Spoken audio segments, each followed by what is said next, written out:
तो आज हम लोग रोटेशन चैप्टर देखने वाले हैं और ये हमारा रोटेशन चैप्टर का पहला लेक्चर है जिसमें हम most of the cheese cover कर लेंगे एंड काफ़ी सारी चीज़ों को जानेंगे कि रोटेशन मतलब होता क्या है and what is the difference between rotational and translational. चलिए इसी से हम स्टार्ट करते हैं कि हमारा रोटेशनल और ट्रांसलेशनल में डिफरेंस क्या है। तो ट्रांसलेशनल में जैसा कि अभी तक हमने जो भी पढ़ा था वो हमारे ट्रांसलेशनल मोशन था। ट्रांसलेशनल मोशन मीन्स क्या होता है कि बॉडी हमारा रोटेट नहीं करता। जैसे मैंने इस पे फोर्स लगाया तो बॉडी ऐसे आगे मूव करेगा, ठीक ना, बॉडी रोटेट नहीं कर रहा है। पर रोटेशनल मोशन में ये होता है कि सपोज़ करो एक बॉडी है जिस पे मैंने फोर्स लगाया तो बॉडी रोटेट कर रहा है। तो जब बॉडी सिर्फ रोटेट करता है तो उसे कहते हैं रोटेशनल मोशन।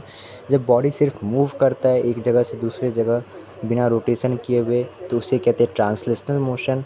एंड जब ये दोनों जैसे सपोज़ करो एक चक्का होता है, ठीक ना, तो चक्का क्या होता है, चक्का घूमता भी है और आगे भी बढ़ता है, तो तब इन दोनों का कॉम्बिनेशन हो जाता है, that is translational and rotational motion. तो रोटेशनल मोशन को मैं आर एम से डिनोट करता हूँ। तो रोटेशनल मोशन हम लोग कैसे बॉडी के लिए पढ़ते हैं, हम लोग रोटेशनल मोशन एक रिजिड बॉडी के लिए पढ़ते हैं। रिजिड बॉडी मीन्स क्या होता है, रिजिड बॉडी मीन्स ऐसा होता है, सपोज़ करो एक हमारा बॉडी है, ठीक है, हमने इस बॉडी पे एक पॉइंट ये लिया, एक पॉइंट ये लिया, अब हम बॉडी को घुमा रहे हैं, कुछ भी कर रहे हैं, तो ये जो इनके बीच का जो डिस्टेंस है वो सेम ही होना चाहिए। मीन्स सुनने में काफ़ी ज़्यादा कॉम्प्लिकेटेड लगता है और डिफाइन करने टाइम भी बस ऐसा समझाओ कोई भी हार्ड चीज़। ऐसे ये पेन का मैंने एक पॉइंट ये ले लिया, एक पॉइंट ये ले लिया, अब पेन को मैं ऐसे घुमा रहा हूँ, ऊपर से नीचे फेंक रहा हूँ, तो इन दोनों के पॉइंट के बीच का जो डिस्टेंस होगा वो हमारा वही रहेगा जो पहले था। सो इसी को कहते हैं रिजिड बॉडी। अब रिजिड बॉडी के बाद जो हमारा अगला टर्म आता है वो आता है हमारा मोमेंट ऑफ इनर्शिया। जी हाँ, मोमेंट ऑफ इनर्शिया क्या होता है। देखो, आपने इनर्शिया तो पहले भी नाम सुना होगा क्लास 7th में, 9th में, पर उसके आगे एक चीज़ आ गया, that is moment of inertia. Moment of inertia, ठीक। तो इनर्शिया हमारा क्या था, पहले हम लोग ये चीज़ को जानते। इनर्शिया हमारा वो था कि अगर कोई बॉडी हमारा रेस्ट में है तो वो रेस्ट में ही रहना पसंद करता है। अगर हम उस पर अगर एक्सटर्नल फोर्स लगाते हैं तो उस चीज़ को अपोज करने का कोशिश करता है। और अगर कोई बॉडी हमारा मोशन में, अगर हम उसको रोकने की कोशिश करते हैं तभी वो हमें वो चाहता है कि मैं रुकूँ ना, तो वो उस चीज़ को अपोज करता है। तो वो जिस भी स्टेट में रहता है वो उसी में रहना पसंद करता है, उसी को कहते हैं इनर्शिया। और यहीं पे हमारा आ गया मोमेंट ऑफ इनर्शिया। देखो, मोमेंट मीन्स कुछ नहीं होता है, मोमेंट मीन्स बस होता है घूमना, ठीक ना। तो मोमेंट मीन्स क्या होता है हमारा, घूमना। तो अब क्या है, घूमना ऑफ इनर्शिया। क्या होगा, पहले था क्या, बॉडी चल रही है तो वो चलना ही पसंद करेगी, तो अब मोमेंट उसमें आगे ऐड हो गया। तो इसका मतलब क्या होगा कि मीन्स अगर बॉडी अगर अब रोटेट कर रही है, अगर बॉडी अगर रोटेट कर रही है तो वो रोटेट करना ही पसंद करेगी, या अगर बॉडी का रेस्ट में है तो रेस्ट में ही रहना पसंद करेंगी। तो इसी को कहते हैं मोमेंट ऑफ इनर्शिया। अरे यार, हाँ, बैकग्राउंड से काफ़ी ज़्यादा आवाज़ आ रही होंगी। चलो हाँ, स्टार्ट करते हैं। तो मोमेंट ऑफ इनर्शिया में क्या हो गया कि मोमेंट ऑफ इनर्शिया में जब बॉडी हमारा जो भी स्टेट में हो गया, अगर बॉडी रोटेट कर रही है और अगर हम कोई एक्सटर्नल फोर्स लगा रहे हैं, उसको रोकने की कोशिश कर रही है, तो वो उस चीज़ को अपोज करना पसंद करेगी। तो इसी को कहते हैं मोमेंट ऑफ इनर्शिया। अब मोमेंट ऑफ इनर्शिया के बाद हमारा एक मोमेंट ऑफ इनर्शिया को बाद में भी हम पढ़ेंगे, क्योंकि देखो ये चैप्टर का जो 50% चीज़ है ना, जो 50% पार्ट है वो मोमेंट ऑफ इनर्शिया है कि हमें कैलकुलेट करना होता है मोमेंट ऑफ इनर्शिया अलग अलग बॉडी का। तो ये चीज़ मेन है, इसको हम आगे भी पढ़ेंगे। उसका जो नेक्स्ट चीज़ आता है वो है एक्सिस ऑफ रोटेशन। रोटेशन क्या होता है, सपोज़ करो हमारे पास कोई बॉडी है, कॉल आ रहा है पर I can't pick up, sorry. हाँ, तो एक्सिस ऑफ रोटेशन है। तो एक्सिस ऑफ रोटेशन में क्या होता है हमारा कि सपोज़ करो एक बॉडी है हमारा, ठीक ना, एक बॉडी है हमारा, ये सॉलिड बॉडी, कोई प्लेट है, सपोज़ करो एक प्लेट है, ठीक। तो अगर आप प्लेट को घुमा रहे हैं, तो प्लेट को घुमा रहे हैं तो किसी एक एक्सिस से घुमा रहे हो। सपोज़ करो प्लेट को कोई ऐसे ऐसे करके घुमा रहा है, ऐसे ऐसे करके घुमा रहा है, तो सेंटर में हमारा उंगली रहता है। तो बॉडी जिस पॉइंट के अलोंग घूमती है बॉडी जैसे सपोज़ करो यहाँ से ऐसे घूम रही है, तो ये हमारा एक्सिस ऑफ रोटेशन हो गया। कभी कभी जैसे कि हम लोग देखते हैं चाबी का रिंग होता है, ठीक ना, तो चाबी का जो रिंग जो होता है उसको हम ऐसे ऐसे घुमाते हैं, तो जब हमारा फिंगर होता है ना वो यहाँ पे आ जाता है, फिर वो ऐसे लाइक ऐसे ऐसे ऐसे ऐसे घूमता है, तो एक्सिस ऑफ रोटेशन उस टाइप हमारा ये हो गया। तो एक्सिस ऑफ रोटेशन एक ऐसा चीज़ है जिसको आप फील करोगे तो आप समझ जाओगे। आप कोई भी चीज़ को घुमाओ और बॉडी जिस एक्सिस के अलोंग घूम रही है, लाइक सपोज करो आप कोई भी सर्कुलर चीज़ को आप अपने उंगली से घुमा रहे हो, तो आपका उंगली जो हो गया वो एक्सिस ऑफ रोटेशन हो गया, ठीक। तो बॉडी किसके अलोंग घूम रही है उसी को एक्सिस ऑफ रोटेशन करते हैं। तो देखो एक्सिस ऑफ रोटेशन के बाद ही हम लोग आ जाते हैं फिर से मोमेंट ऑफ इनर्शिया पे। मोमेंट ऑफ इनर्शिया वो चीज़ है जो हम लोग कैलकुलेट करते हैं, कोई भी जो बॉडी हमारी मोशन में रहती है, जो बॉडी हमारी रोटेशन मोशन में रहती है, उस चीज़ का हम लोग मोमेंट ऑफ इनर्शिया कैलकुलेट करते हैं। तो मोमेंट ऑफ इनर्शिया कैसे कैलकुलेट किया जाता है? देखो मोमेंट ऑफ इनर्शिया कैलकुलेट करने का जो फॉर्मूला होता है, that is mass of that body, जो बॉडी घूम रही है उसकी मास इनटू वो जो एक्सिस से परपेंडिकुलर डिस्टेंस का स्क्वायर। लाइक सपोज़ करो कि मैंने एक धागा लिया और धागे में मैंने एक कॉइन बांध लिया और अब मैं यहाँ से घुमा रहा हूँ। ऐसा लाइक आपने कभी किया होगा कि एक धागा बांध लिया, उसके लास्ट पॉइंट पे कोई कॉइन है और उसको हम लोग ऐसे ऐसे घुमा रहे। तो इस टाइम आपका जो AOR हो गया, जो एक्सिस ऑफ रोटेशन ये हो गया, और ये एक सिक्का है जो ऐसे सर्कुलर मोशन में घूम रही है। तो अगर कोई आपसे बोले कि बताओ भाई इसका मोमेंट ऑफ इनर्शिया क्या है, तो इसका मोमेंट ऑफ इनर्शिया कैलकुलेट करना क्या होगा, जो बॉडी घूम रहा है, इस चीज़ को याद करो, जो बॉडी घूम रहा है उसका मोमेंट ऑफ इनर्शिया। तो जो बॉडी घूम रहा है तो इसका मास m है, इनटू परपेंडिकुलर डिस्टेंस जो हमारा एक्सिस ऑफ रोटेशन है और जो वो मास है उनके बीच जो परपेंडिकुलर डिस्टेंस होगा, उस डिस्टेंस का स्क्वायर से बस मल्टीप्लाई कर देना है, वही हमारा मोमेंट ऑफ इनर्शिया आ जाएगा, जिसको हम लोग कैपिटल I से डिनोट करते हैं। एक और चीज़ मोमेंट ऑफ इनर्शिया के बारे में मैं बताना चाहता हूँ कि मोमेंट ऑफ इनर्शिया एक हमारा स्केलर क्वांटिटी है, ठीक ना। तो ये चीज़ को ध्यान में रखने का, जो एक स्केलर क्वांटिटी है। अब मोमेंट ऑफ इनर्शिया को और हम देखते हैं कि कैसे कैलकुलेट किया जाता है। सपोज़ करो कि यहाँ पे एक मास है, यहाँ पे एक मास है, यहाँ पे एक मास है, यहाँ पे M1 M2 M3 M4 M5 और एक कोई पॉइंट है। सपोज़ करो कि ये लोग ऐसे घूम रहे, सब में अलग अलग धागा है, ये R1 है, ये R2 है, ये R3 है, ये R4 है, ये R5 है, ठीक। और ऐसा होता है कि आप इमेजिन करो कि आपके पास 5 धागा है, 5 धागों में अलग अलग लेंथ है और सब में लास्ट में कोई एक मास ऐड है, ठीक है, और आप उनको जोर से घुमा रहे हो।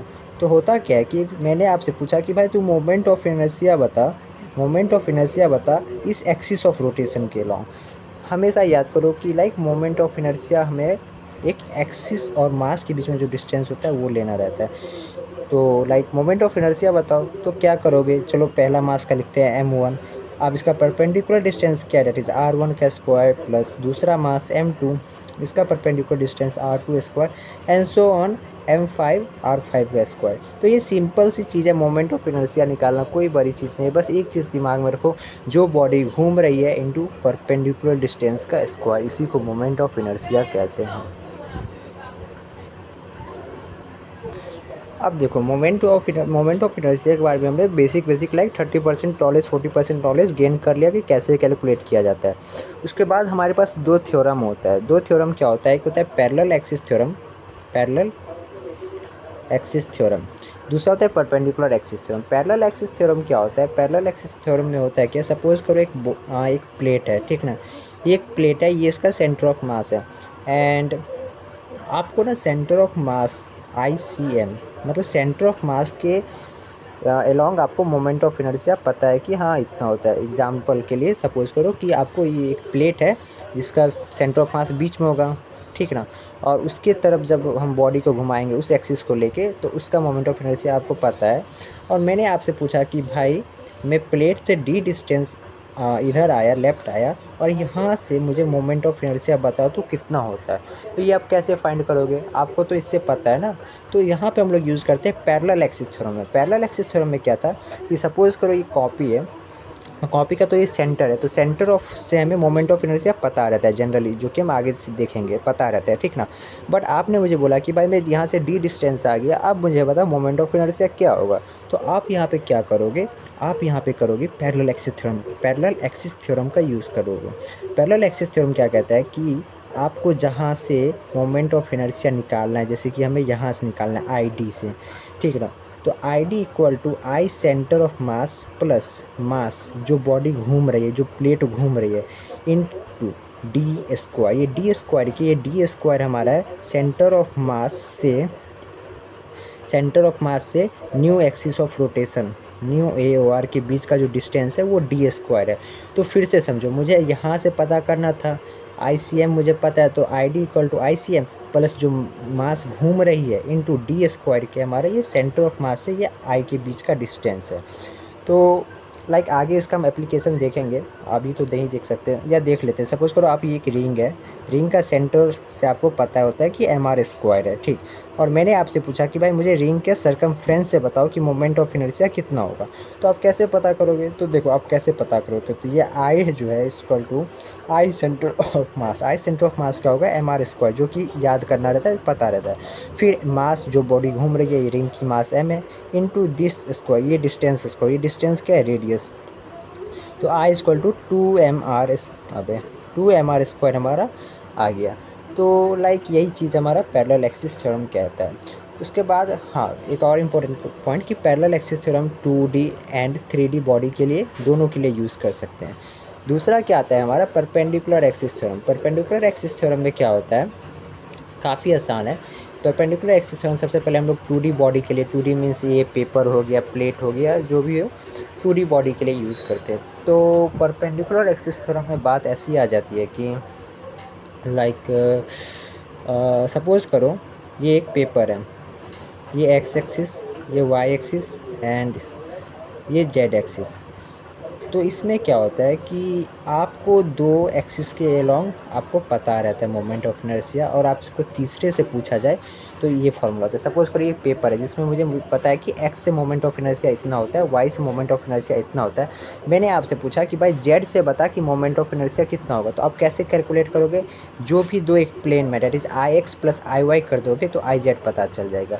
सिमिलरली सपोज़ करो लाइक यहाँ पे क्वेश्चंस पूछे जाते हैं कि I X equal to I Y plus I Z भी हो सकते हैं, या I Y equal to I X plus I Z भी हो सकते हैं। तो ये तीनों के लिए मीन्स अगर आपको दो प्लेन के बारे में पता है तो आप तीसरे प्लेन के बारे में खुद पता कर लोगे, उन दोनों का सम करोगे तो पता चल जाएगा। तो इसका बहुत ही सिंपल तरीका होता है कि क्वेश्चन में अगर आपको दो चीज़ दिया हो, उन दोनों का सम करो, तीसरा चीज़ पता चल जाएगा। इस चीज़ को बस माइंड में फिट रखने का। अब हम लोग लाइक कुछ हमारे जनरल्स बॉडी होते हैं जिनके बारे में हम लोग मोमेंट ऑफ इनर्शिया सीखेंगे, याद ही करना रहता है जनरली, ठीक ना। तो वो चीज़ देखते हैं।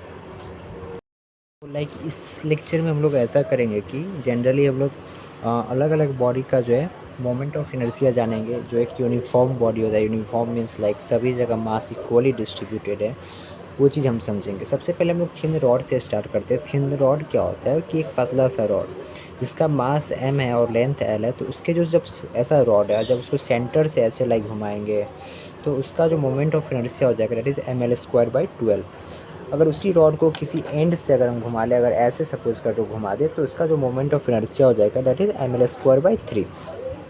उसी रॉड को सपोज़ करो हम लोग अगर ऐसे घुमा रहे हैं, लाइक ऐसे, मैं लाइक कैसे फिल करवाऊँ आपको, ऐसे घुमा रहे हैं किसी एक एंगल पे, नहीं ऐसे एक कोन जैसा होता है ना, लाइक ऐसा कोन जैसे सपोज़ करो, जब इसको मैं पूरा घुमाऊँगा तो एक कोन बनेगा। तो ये हमारा एक्सिस ऑफ रोटेशन है जिसको मैं ऐसा टिल्ट करके घुमा रहा हूँ। तो वहाँ पे जो हमारा मोमेंट ऑफ इनर्शिया आ जाता है वो ml²/3 sin स्क्वायर थीटा। तो ये चीज़ याद रखना। बेसिकली इसमें जो भी चीज़ है जो आपको वो चीज़ याद रखना ही पड़ेगा। अगला आता है रिंग। रिंग का जो मोमेंट ऑफ इनर्शिया होता है सेंटर से, दैट इज़ mr²। अब यहीं पे हम लोग अब यूज़ करते हैं, चलो mr² में तो सेंटर से जो परपेंडिकुलरली ऐसे रिंग से, अब कोई बोले कि ऐसे जैसे रिंग है ऐसे, तो मुझे पता चल गया mr²/2 आता है, ऐसे क्या होगा? तो अब हम लोग यहाँ पे क्या क्या यूज़ करने वाले, यहाँ पे अब हम लोग यूज़ करने वाले perpendicular axis theorem. Parallel axis नहीं यूज़ करेंगे। पैरेलल एक्सिस तो तब पता करना था जब यहाँ से लेके हम अगर यहाँ आना होता। यहाँ पे हम लोग यूज़ करेंगे perpendicular axis theorem. Perpendicular axis theorem कैसे यूज़ करेंगे? देखो, I Z equal to I X plus I Y. ये हमारा एक्स एक्सिस है, ये हमारा वाई एक्सिस है, और जेड एक्सिस हमें पता है, तो mr²। अब देखिए एक्स एक्सिस बराबर वाई एक्सिस ही होगा, तो 2ix, तो आई एक्स कितना हो गया? mr²/2। तो देखो अगर ये चीज़ याद कर लोगे और आपके दिमाग में वो दो थ्योरम है तो आपको ज़्यादा चीज़ यादें नहीं करनी पड़ेंगी, ठीक। अब डिस्क का सेम होता है mr²/2 होता है परपेंडिकुलरली। अब ये एक्सिस के लॉन्ग क्या होगा, तो एक्सिस के लॉन्ग लाइक सपोज करो इस प्लेन के लॉन्ग क्या होगा, तो वही same cheese that is mr²/2 है दैट 2ix, तो इधर आ जाएगा mr²/4 equal to ix। Hollow cylinder mr², और एक ये चीज़ इंपॉर्टेंट है, ये चीज़ याद रख लो कि लाइक होलो सिलेंडर है, आप लाइक ऐसे उसके सेंटर से हम लोग उसको घुमा रहे हैं, ठीक ना। तो ml²/12 plus mr²/2। Solid cylinder mr²/2 हो जाएगा। तो सॉलिड सिलेंडर ना एक तरह से डिस्क के इक्वल है, जैसे कि आप देख सकते हो mr²/2 mr²/2, और जो होलो सिलेंडर है वो हमारे रिंग के इक्वल mr²। फिर आ जाता है हमारा होलो स्फीयर। होलो स्फीयर का जब सेंटर से कैलकुलेट करोगे तो 2/3 mr²। अब देखो स्फीयर है, तो स्फीयर एक गोला है, तो गोला में लाइक ऐसे करो सब जगह 2/3 mr² होगा। बस इसमें एक चीज़ और याद, मतलब लाइक एक ही क्वेश्चन एक ऐसा आ सकता है कि हाँ r डिस्टेंस से गए तब कितना मोमेंट ऑफ इनर्शिया होगा, तो ये चीज़ फिर यहाँ पे पैरेलल एक्सिस थ्योरम आ जाएगी। सेंटर ऑफ मास से आपको पता है 2/3 mr², प्लस आप r डिस्टेंस गए mr², तो इसको जब एलसीएम लोगे तो 5/3 mr² आ जाएगा। सेम सॉलिड स्फीयर में 2/5 mr², अगर आपसे यहाँ पूछे तो पैरेलल एक्सिस लगा दो। अब हमारा एक इम्पॉर्टेंट चीज़ आता है, जब हमारा रेक्टेंगुलर पेज हो लाइक, ठीक ना, तब क्या होता है कि सपोज़ करो ये पेज है जिसका लेंथ एल है, ब्रेथ बी है, और आपसे इस एक्सिस से पूछे कि बताओ क्या होता है, तो यहाँ पे आप कंफ्यूज हो जाओगे कि मोमेंट ऑफ इनर्शिया कौन सा कैसे कैलकुलेट करें। तो इसको ना आप लाइक एक रॉड की तरह इमेजिन करो, एक रॉड इमेजिन करो, इसे पतला मान लो, तो ये कैसा दिख जाएगा, ये कुछ ऐसा दिख जाएगा जिसका लेंथ एल है। तो इसका मोमेंट ऑफ इनर्शिया क्या था हमारा, ml²/3 था, तो ml²/3। यहाँ पे ब्रेथ से कोई मतलब नहीं, बहुत इंपॉर्टेंट, यहाँ से ब्रेथ से कोई मतलब नहीं। इसी में आप सपोज करो ये लेंथ एल था, ये ब्रेथ बी था, अब हम लोग ऐसे घुमा रहे हैं, तो फिर से इसको एक रॉड जूम कर लो, कैसे, आप ऐसे दबा दो। जब आप ऐसे दबा दोगे तो एक ऐसा बन जाएगा जिसका ब्रेथ बी है, इस बार लेंथ को नेग्लिजिबल कर दो, तो mb²/3। जब इसी को अगर हम लोग 20 से घुमा दें तो 20 से कितना हो जाएगा, दैट इज़ ml²/12 हो जाता है, ठीक। सेंटर से लाइक ऐसे घुमा दो कहीं भी, अगर सेंटर से वो एक्सिस पास कर रहा है, एक्सिस ऑफ रोटेशन पास कर रहा है, तो ml²/12। अब क्या आती है बात, अब आती है स्क्वायर पेज की। स्क्वायर में भी स्क्वायर तो है, तो इसमें लेंथ ब्रेथ सब तो बराबर ही होगा, ऐसे घुमा रहे हो तो ml²/3, ऐसे भी ml²/3, ऐसे भी ml²/3, क्योंकि स्क्वायर है तो ऑल साइड्स आर इक्वल। इसमें भी अगर सेंटर से, अगर कोई भी चीज़ सेंटर से पास कर रहा है तो ml²/12। अगर ऐसे पास कर रहा है ऊपर से, तो वही 2 बार लगा दो, लाइक परपेंडिकुलर एक्सिस पे हम लगा दोगे, तो इस जो ऊपर से पास करेगा तो ml²/6 हो जाएगा। सो यही सब चीज़ है हमारा मोमेंट ऑफ इनर्शिया के बारे में। अब इस पर जनरली क्वेश्चन होता है जो कि आप सॉल्व कर सकते हो, बस ये चीज़ थोड़ा याद होना चाहिए, और वो 2 थ्योरम का बस यूज होता है, डेट्स ऑल।